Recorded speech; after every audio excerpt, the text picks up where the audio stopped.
So my iPad Pro ran out of battery and I lost my original USB-C charger that it came with.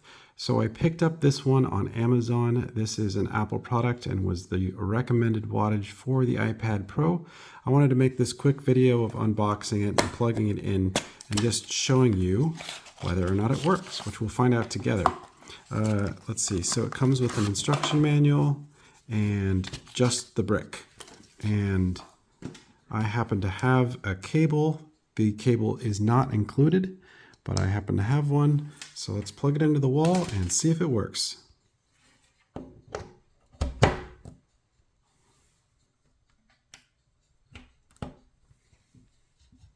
Moment of truth here. All right, that red indicates that it is indeed charging. So I'll pause this and come back and see how it looks in a little while.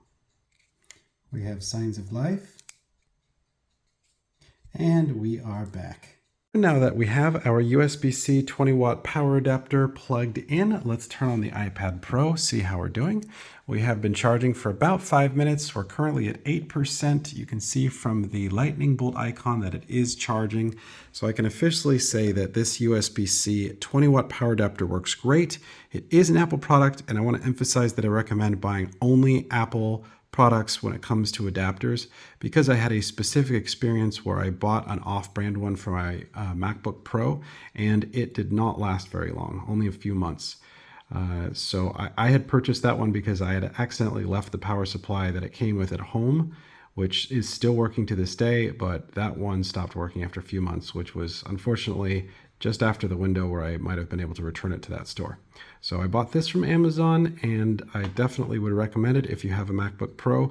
If you have something other than a MacBook Pro and you're trying to figure out what power supply, just make sure that in the description that you look for your device and make sure your device matches exactly with the power supply you're trying to get, because wattages can vary between devices.